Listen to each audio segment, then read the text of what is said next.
दोस्तों, मेरा नाम है नीलेश मिश्रा। कहानियां सुनाता हूं, लेकिन ये एक अलग किस्म की कहानी है। These are stories being told over tweets, and some have started calling them Twories. So here I am, and I will be narrating them as and when they come along in Hindi or English. The first one I'm going to narrate is by Ramakrishna Desiraju, also called Ramki, and his Twitter handle is RAMKID. For my ease, I'm going to call every story by the first 3 words of the first tweet. So here goes the story, The Panauti Location. The Panauti location had claimed its latest victim. Bahadur was surprised it lasted this long. He watched as the truck was loaded, a cortege of tandoor ovens, stoves, kadhais, dekchis, LPG cylinders, unused sacks of rice and atta, a fridge. The signboard coming down was always the saddest part. This was the 7th one he'd seen come down. Soon the office bearers of the largely residential building would meet to approve the tenancy of the next aspiring restaurateur. Baker Street lasted 10 months. Chinese Whisper, a year and a half. Buntastic, 7 months. Kebab Shabab, a year. Minded Dosa Parlor, 11 months. He was forgetting the name of the Momo venture. Yes, Big Momo, 11 months. This one was called Dabbu's Dhaba, with a logo formed by intertwined D's and a cute Sardar mascot. Neither of them original. The neighborhood DTP shop, after all, is the world's cheapest ad agency, not the most creative. The eponymous Dabbu sat on a stool sipping chai that Bahadur had bought for him. He showed no emotion. To be fair, right now, he felt nothing. That would come later, he assumed. The 1-year lease hurdle had popped up suddenly. It seemed a long way away when he signed it. He had cockily agreed to up the rent 20% at the end of the year. He learned the hard way that location is vital, but rent is fatal. Dabbu dreamed of owning a chain of double Ds, with the grinning Sardar beaming on thousands of carry bags and takeaway dabbas. Maybe he should have spelt dhaba with an extra A like Pinky told him to. Or maybe he should have just stayed with auto parts. Bahadur really liked Dabbu. Not because he gave him a free meal of dal fry, roti and an aloo sabzi every night, and old monk on days when business was good or very bad. He liked Dabbu because he was a decent man. The Momo guy was a slimeball. The baker lady an insufferable snob. The dosa Anna a miser, and the Chinese chap a charlatan. He was sorry to see them fail, but not very deeply. When the last chair was loaded, Dabbu took a quick tour of the now empty restaurant.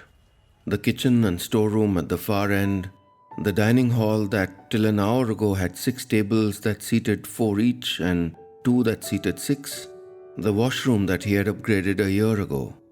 All that remained was the colonial-style manager's desk. The desk was already there when Dabbu moved in.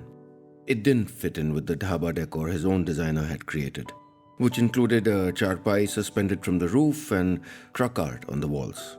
The desk was an ornate piece in mahogany, but it wasn't his to load onto the truck.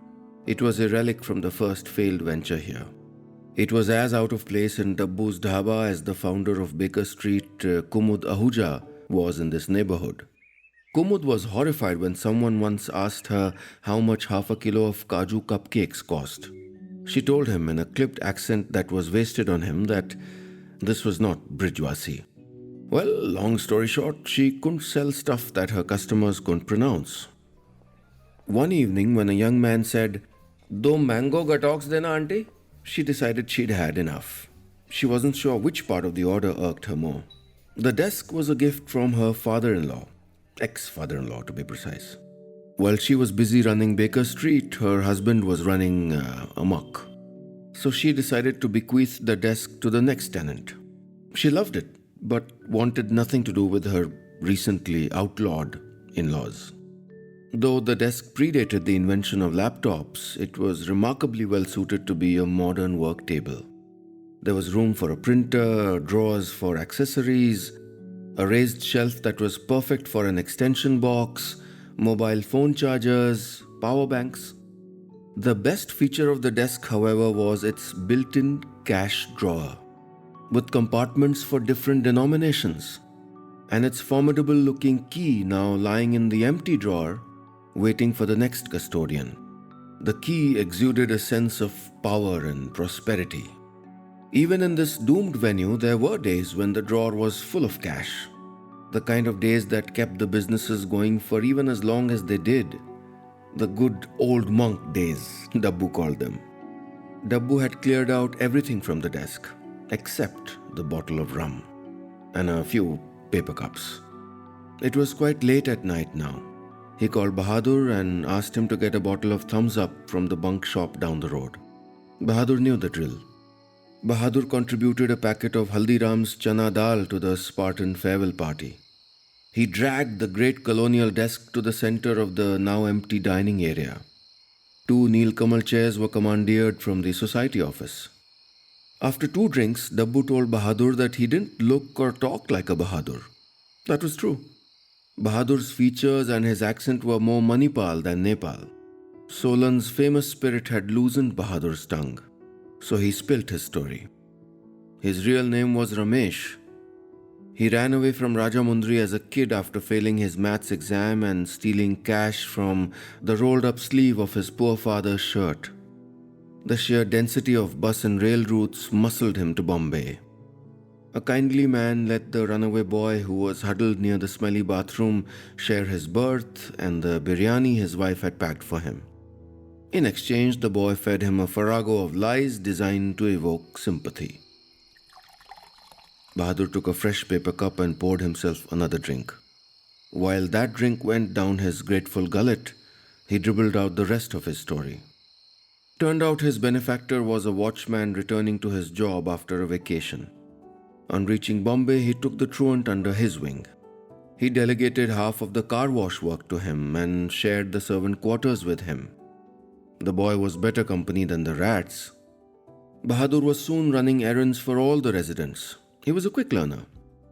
He was making more in tips in a week than his father earned in an entire sowing season. Meanwhile, the aging watchman was thankful for the extra naps he could now take. In a few years, Bahadur inherited the watchmanship of the society. His mentor had completed his urban inning. He was tired of following the intricate politics of his homeland from so far away and seeing his granddaughter only on WhatsApp calls. Housing society watchmen have a way of becoming the local employment exchange. They know who's looking for a maid, a driver, a cook, a nurse, or a dog walker. Bahadur made a tidy side income as a placement consultant. Dabbu smiled when Bahadur told him that Yamuna, the maid who did jhadu katka in his restaurant every morning before anyone came in, was also one of his appointees. Like the mahogany desk, she too worked for one failed entrepreneur after the other. But you haven't told me how you became Bahadur, Dabbu reminded the now slurring raconteur. Oh, said Bahadur. When I first came here, I just knew a few words in Hindi. The building secretary asked me in Marathi what my name was, and I answered, Bahut dur. Dabbu guffawed uncontrollably at the silly anecdote. In that moment, he felt a sudden release.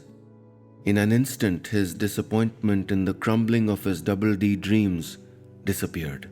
Maybe he just needed a break from carburetors and spark plugs. It was quite late.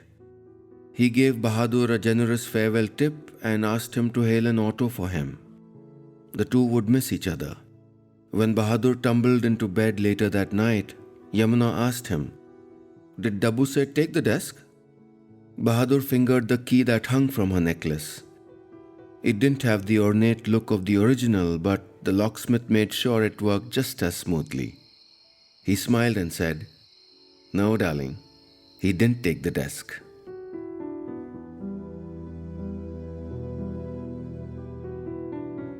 बस इतनी सी थी ये कहानी।